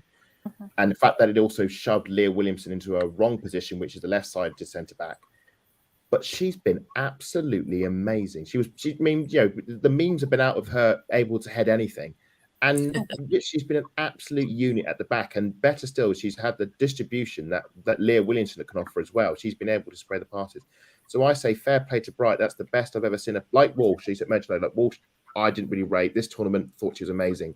Same with Bright, and that's really, really interesting. With that whole partnership, looked like it was going to be Greenwood and Bright going into the tournament with Williamson in midfield, but no, Bright's absolutely amazing at centre back, and fair play to her. She's proved me wrong, but I will go back to hating her the moment that WSL starts. Just make that clear. I think we all will. To be fair, yeah, it's internationals. I think normal service will resume, especially for me over here. I'm actually appalled at myself that I dropped Stina like I did, and G did call me out for that. So, and I can choose to give her the evil still right now, but she's coming back. Yeah, no, she's coming back. Don't worry. So, do you know what? I'm going to ask a bit of a weird one. The biggest miss of the tournament for me is Wendy Reynard and that double penalty shot. That was glorious. It was glorious because it was funny, because it was hard, but from a French point of view, it's not. It was disastrous. Matt, what was your biggest miss of the tournament? Well, I'm not going to read one of them out because it's bashing another United player. But again, she was 6 yards out and she missed it. That's not acceptable. Oh, I wonder versus Brighton. Was that Tooney? I wonder. Brighton versus Norway. No, so I thought I'd go with a bit of more of the other two. So Viv getting COVID. Oh, yes. So the fact that she got COVID, didn't get to see her at her very best, and then when she comes back in the for the France game, she didn't look 100% resi. She didn't look like she was given a all. I don't know about you guys, but it wasn't It obvious. reminds me of that final in December where she was almost like, I'm trying to do everything here, but no one seems to be helping me. And Yeah. it's a cause for concern if she is like that. Yeah, but thankfully we've got that long break now. So hopefully she can recover properly. She was very happy with the celebrations, though. If you saw, lots and lots of smiles, lots of like. I think the third kit for Arsenal came out and she was smiling. I was like, oh my god, she's smiling. So it was a bit of a shock, bit of a shock for me because she doesn't even celebrate her goals. And I'm good. Who have I got? G. I'm going with my with Hemp versus Sweden. I love her. She didn't have the tournament we were all kind of twice in a expecting. row now. But hey, you're allowed to slate players that you love. So yeah, Russo came on straight away, bombed it down the wing, put it through. It was basically on the line, and she missed it. It went up over the bar. I just think that was. You could have done anything and it would have gone in, but somehow it went over the bar. So that one for me. I was behind that one as well. We were just like our jaws. Yeah, I was at that end of the pitch. Our jaws just hit the floor. We're like, what? We were ready to celebrate. Our cheers went straight back down our throats. We couldn't believe it. Yeah. Right, Jonesy. All of mine have been mentioned, but I'll have to go for Alexa for tennis, just for Spain. Yes, that was the huge. I know me and G were really excited for her to be here. Yeah, I was really looking forward to seeing her in this tournament. She was put as my MVP. She was literally like my choice, but I think it was just a shame we didn't get to see her. And one of probably the biggest women's tournament we've ever had. So it's a shame, but I'm sure we'll see her at the World Cup. No, hopefully. Definitely. I mean, there's also another ACL that took someone out from France, which is Katoto. I think I pronounced that properly. Yeah. That was a massive miss. I mean, I know we were watching France. We watched France quite a bit, but the difference they were never the same since. No. They're a different animal with her up top, but and it was weird because there was no one around her. It wasn't a tackle or anything. She just literally took a step and then went to the floor. So it's kind of, I think the beginning of the tournament suffered a lot with those types of injuries happening and COVID floating about. So we're very lucky we managed to get through the tournament because at a stage it looked a bit ropey, didn't it? So it's definitely a big loss and really, really worrying to think that they both might miss the World Cup, seen as the length of time that ACL is. It's 10 to 11-ish months if all goes well. Yeah. So fingers crossed they can do a Chloe Kelly, but not quite. Yeah. And this time next year, me and G will be halfway through our road to Stadium Australia, which is really exciting. Who have I forgotten? I'm going to go to Sam next.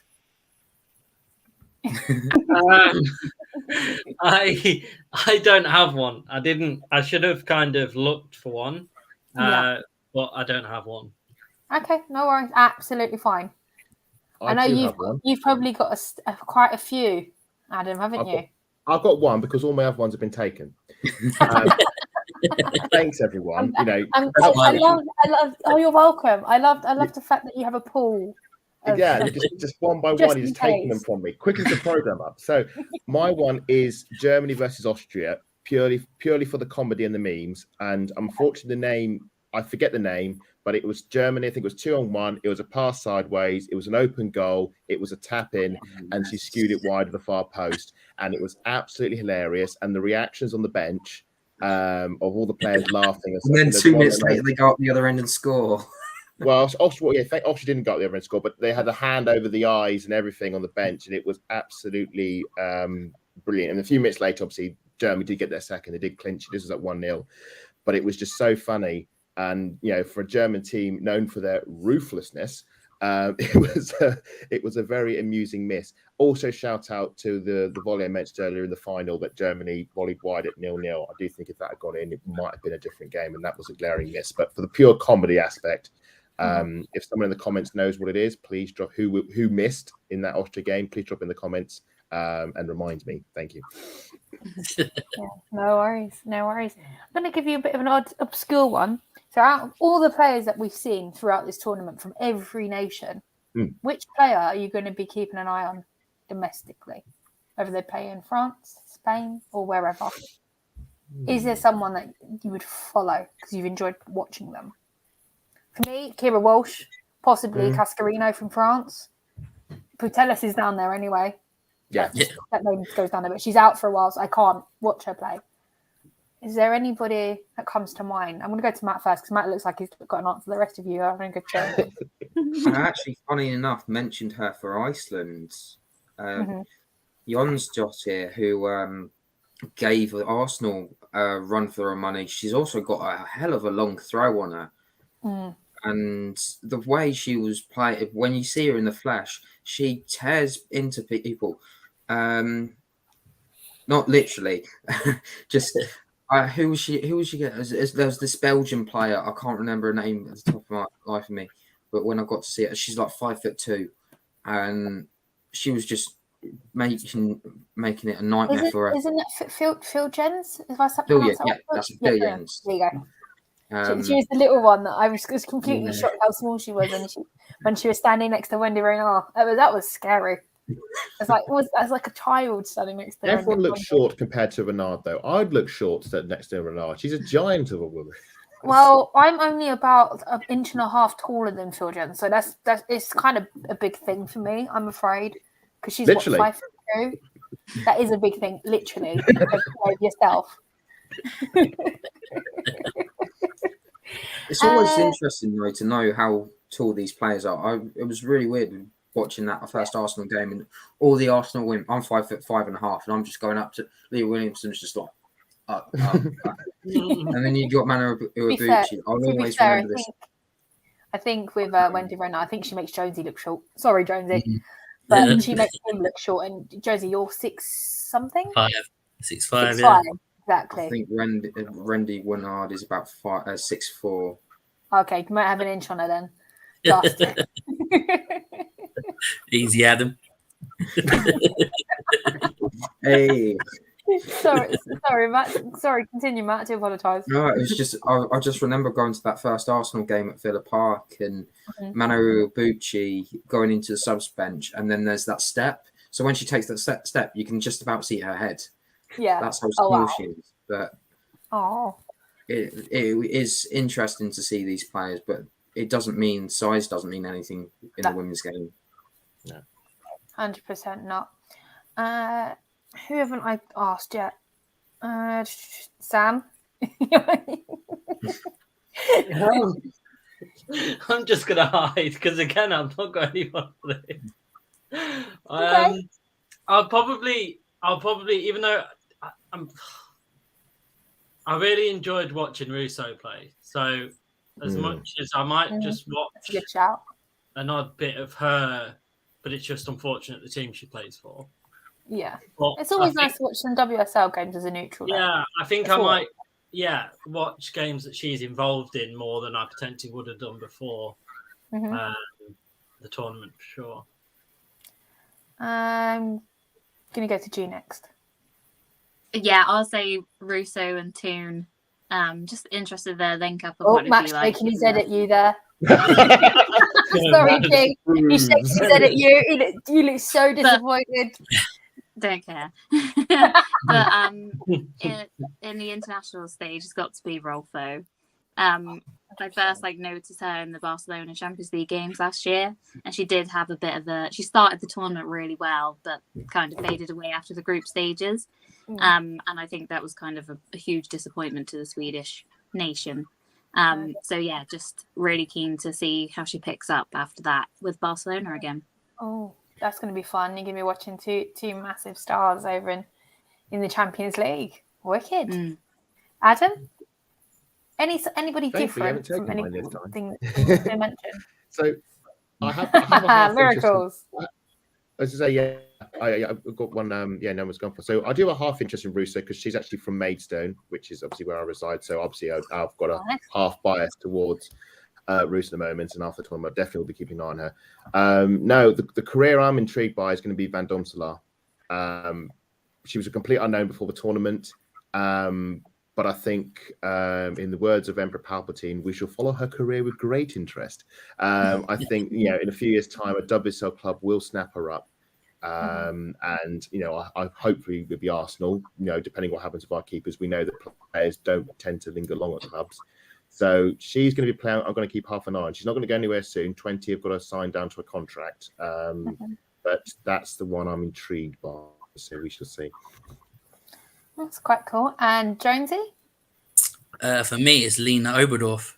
I heard Nice. she's Young, a reputation inside of the pitch as well as inside of the pitch. So it'd be interesting to see where her career goes, because when she's good, she's very good, as we saw. Yeah. She's still only 20 years old, so it'd be interesting to see where her career goes. No, definitely. Guys, as all Gooners, we all know what's happened to Beth. My main question to you, is there such thing as Mido's revenge? Because everybody in social media is going on about it, and I don't like it. It's not something like this for me, if that makes sense. It's yes, she's got a point to prove, but it's not revenge for it not being picked. It doesn't make sense to me. Do you have thoughts on that? Oh, sorry, I guess it would probably make sense to people that haven't watched any WSL football for the past season, because then I guess you wouldn't see how prolific she is in the WSL as well. So I'm guessing that's maybe where that's come from, because they haven't been able to kind of see her in playing for Arsenal or whatever. That would be my only thoughts, but other than that, it doesn't make any sense. Yeah. Jay? I think, in the words of Beth Mead, I'm just Beth Mead. Yeah. Like, she's such a level-headed person, and the media always want to try and bring something that's not a thing. At the end of the day, Team GB is what it is. They have to have a mixture of the nations, whether that's even just one player, normally from Scotland and one from Wales. But, maybe she did. This year, she would have absolutely gone because of her form in the league. But I just think the media always like to sort of make a villain out of something, rather than just say how amazing that she's bounced back from disappointment. They're making it into like it was a huge thing when really it wasn't. So, just hope she didn't get too injured in that game the other day, because that's why she came off. She was really struggling to stand up. So, I just hope she's ready to go. I do think it was a bit of impact. I mean, I'm sure we've all seen the videos of her standing on the water box after the game in the locker room, dancing her head off, and Serena's moves. That she's got moves, I've got to say. Jonesy, Matt, and Adam, have you got any added thoughts on that? Nah, I just think the revenge tour, not interested in it. I'm more interested in what her McDonald's order was when she was in the cab. I want to know if she's a 20 girl or what. You know what I mean? Yeah. Adam, Matt?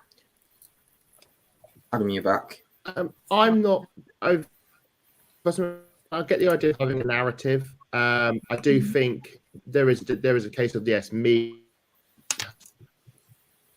Since Adam, the Sun has had a point to prove, but I think that point got proved before the Euros. So and I think. Hello? Oh, again, that's annoying. I think it's a thing anymore, and I think we carry on as normal. Okay, I got most of that answer, so thank you. It sounds really bad of me, but I got most of that answer. Caught most of it before the line went funny. Matt, have you got anything to add to that? Sorry. I think that obviously something awoke in her after that fallout. She must have thought she was a shoo-in for that Olympic squad, and then she came away being told you're not going to be part of it. So she went away and she thought, right, okay, I'm going to do something. I'm going to make sure that I nail down an England squad position. I'm going to make sure that I'm there, ready and waiting for Arsenal next season. And I've got a new manager now because Joe's not there. So he's got whatever he says is going to happen. I'm going to make sure I'm going to be there and be that number, whatever one. If I'm making sure that I'm in that starting 11, and the fact that she went out and that first training session back, Jonas has told this story over and over again. And the fact that in that first session, she went to stop the ball, put her back for someone else. Jonas blew the whistle, turns around to her and said, "Don't ever do that again. You should have had that shot." Just sort of shows that that the coaching that she's been through with both Serena and Jonas has elevated her, and her mentality's changed a lot more. I think if you were to watch the COVID season, she wasn't really a standout for Arsenal, if you'd say that. So, Adam. But this year she just shot through the roof, and she's just like, it's almost like her potential's been unleashed, and she didn't even realise it was there. I sort of thought, like, if you ever watched The Matrix, it's like that scene when Neo wakes up in the hallway and he becomes the one, and like everything, all of a sudden he's been told that he's this really amazing person with his skills, and he just can't unleash it, and then just suddenly he reborns, and he becomes this, with ridiculous stuff. And I think that's with Mead. I think the key thing now is, after the Euros, is how if she can sustain that into the next season.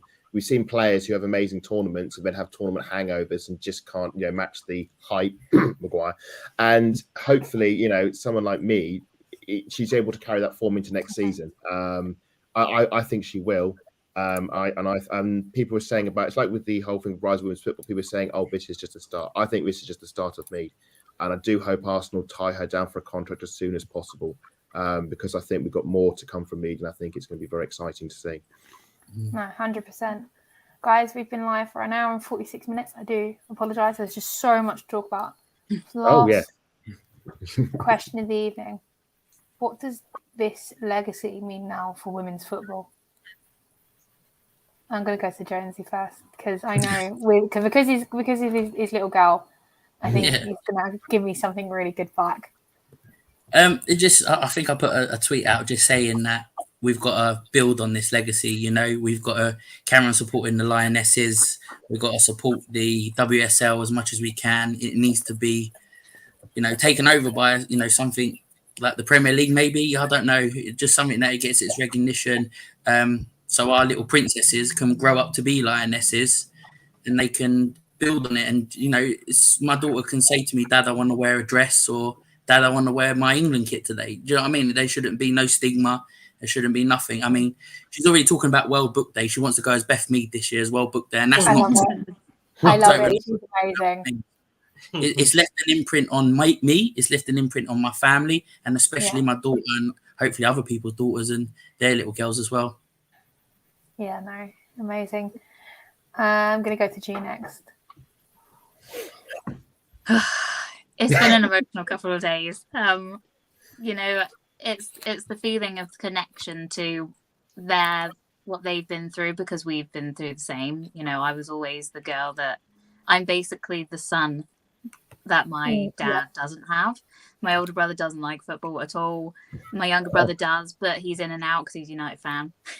Whereas it was always me that played. He had to take me to training all the time, and like we did. We went to the match the other day together. But what it means is, for now, girls aren't going to be made fun of because they're wearing a football shirt at the weekend, or they're playing football with their brothers and cousins. It's just natural that people are going to look at it and go, "Oh, she's just, she's off to football," and it not be an issue. And that's what means the most, to be honest with you. And that's all I can say right now. You're not getting too emotional. I mean, like, Jonesy almost set me off again. And you've almost just set me off again as well. So I'm going to go to Sam next.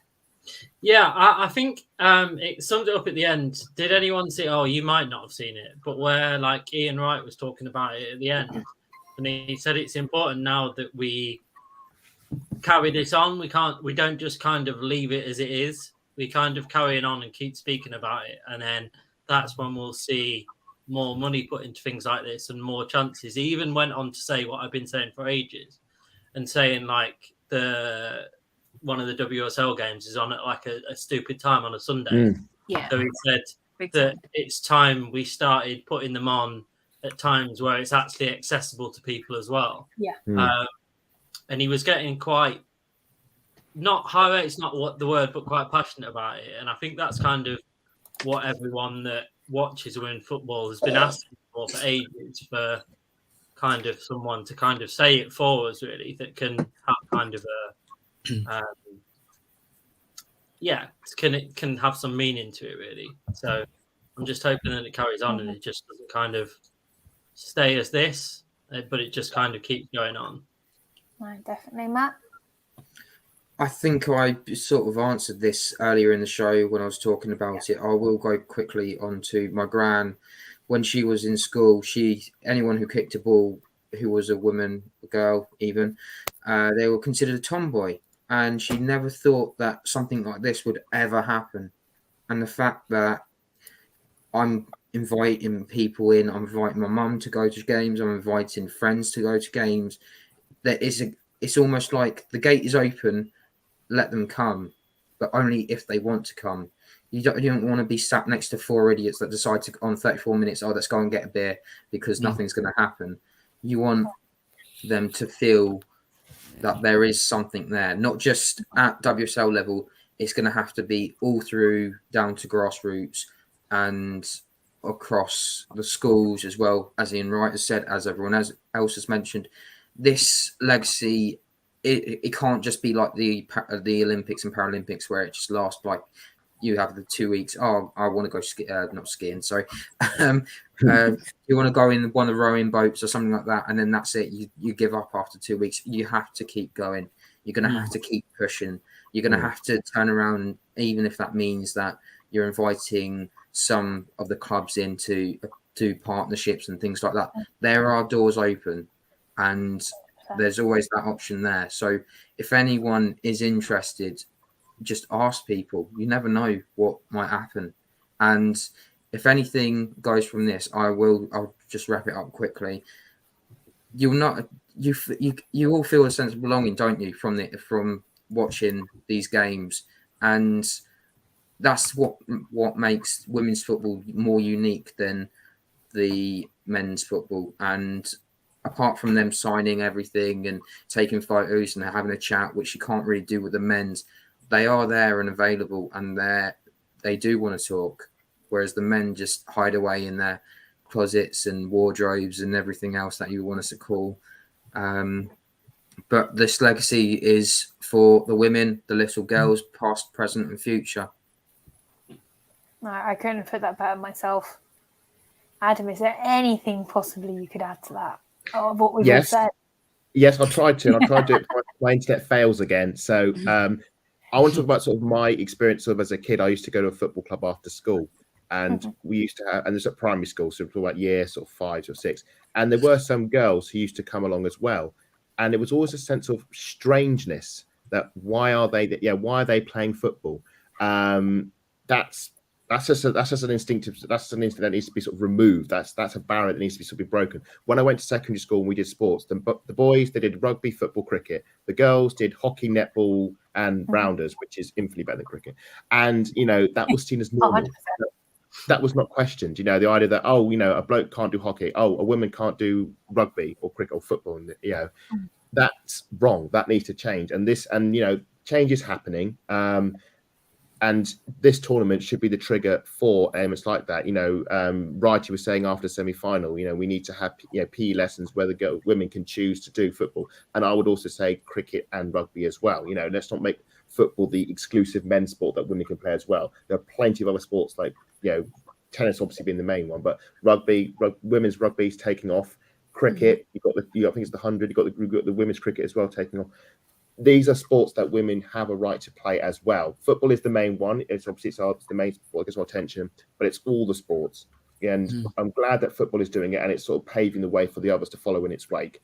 And hopefully the instinctive sort of prejudice against it that you may find when you're 10, 5, 6 or 8 years old, that will go, and it will just be normal to play football after in after school clubs with girls, to have mixed teams playing against one another. There was a newspaper article that was shown, I think it was around 1998, 1999, of a young girl at Aylesbury who was about 10 years old, best in her class, and she was banned from playing football club. They wouldn't let her do mixed. When she got to a certain age, she said, "No, it's boys from here on in. You can't play in this club anymore." And she was absolutely distraught. Especially as her father had something to do with the football club as well, and it was a big local controversy. That player was Ellen White, and she later gone on and scored all these goals for England. And that's 13 caps later. Absolutely. So that barrier should not exist. That's the barriers that we have to sort of remove and accept that women have the right to play the way through. The next wave of England players coming through will not have to suffer the hardships that the Lucy Bronze working in Domino's. Izzy Christensen was talking about. She used to have a part-time job, I think it was a shop or a restaurant, and then used to drive all out to Birmingham to do a training.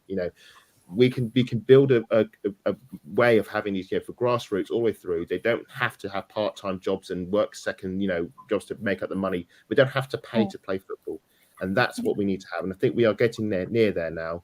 And women will play. It'll be normal for them. It'll be like a men, the experience of a man becoming football would be the same for them, and that has to be the goal.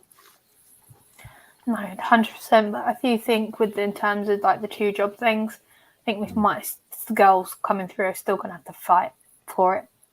There's still a little bit of a way to go, but as the sport grows, we will eventually get there. For me, but there's still a bit more time for it to grow, and just hopefully we don't attract that culture that we don't really want in our game. No. So, right. Thank you guys for bearing with me. We've nearly hit the 2-hour mark. It's been a pleasure. What a show. It's really sad for me to say, but it is our last one for the Euros. But we won the Euros, so you can't really be sad about that. Absolutely. For the audio listeners, got G, Jonesy and Sam and Adam all fist pumping. Big smiles on their faces. But sadly, this is our last show. But I believe I am now off for a month. I am on nobody's channels, which is fantastic. And I am back in September with our final qualifiers for the World Cup to see if we officially qualify for Australia and New Zealand next year. With my wonderful co-host who's sitting next to me on screen. G, where can everybody find you and plug your channel? So my Twitter is @LilTrigger2. And this season, myself and Jonesy here have rebranded to Arsenal Fans Forever TV. We're starting to get up and rolling now. We've done our first couple of shows, and things are rolling just fine. So if you follow my Lil Trigger 2, you'll see all of the channel information. I think it's Arsenal FF49, I believe, on Twitter. But thank you. It's been an amazing month. I'm gutted it's over, but it came home. What more could we want? I know, exactly. So, right, G, we've got a couple of weeks and we go again for international football. I mean, we play the US in October. Yeah. So, it's all exciting stuff. I'm going to go to Adam. Adam, where can everybody find you?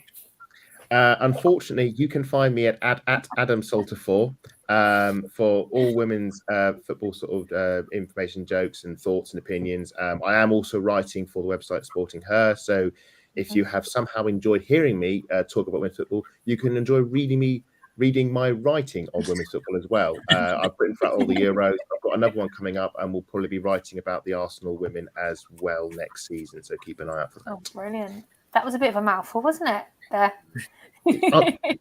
I'm not going to respond to that because then I'll be banned. So we'll move on. Matt, where can everyone find you? I'll try and keep this short and sweet. So it's at MattLR28. I'm usually around talking women's football, trying to promote women's football, disability football as well. And I've enjoyed it. I'm somehow, by a miracle and by pure luck, managed to win our sweepstake. Yes, we didn't do the sweepstake updates. Oh, so sorry. Well done, Matt. And also massive well done to Jonesy, who won our Euro League, which was the first time we've all played it. I will be back with a Women's Super League one next season. So one to watch with the updates is Jonesy. And I think Adam's still feeling a little bit bitter over that. I just spursed it. I spursed it on the last day. I had some lasagna and got my selections all wrong. Whereas me, I Arsenaled it all the way, solid fourth, didn't move Solid once. fourth. Yeah. So I'll take that. Jonesy, where can everybody find you? Well, I did have a big ending planned. I was going to say you can find me at Jonesy86, soon to be at Euro winner, fantasy winner, but now that wonder's been stolen. So, yeah, what G said, you can find me with G, my partner in crime, the better looking Anton deck. We'll be on this Thursday, actually. If you want to give us a little follow or a little watch, it'd be great. But yeah, you can find me on. I'm everywhere, basically. I'm like a bad rash. Yeah. Absolutely brilliant, guys. I can't thank you enough for doing all the shows with me as usual. It's brilliant. Love your company. I can't wait to make some more content next season. It's gonna be some. We're gonna have some fun. But for everybody else, if you want to follow me, it's at Lottie B @_ Lottie B10. That's LOTTIIE _ B10 because I can't. Twitter won't let me spell my name normally. Let's say that. And last, who should I give? I'm going to give G the last word of the show. Keep supporting your WSL local teams. If you've got daughters or sisters or nieces, get them to some sort of facility. Keep this going. Let's just keep it rolling and let's make a real change because we're the ones that are leading the way. So let's do it. Perfect. Good night, guys.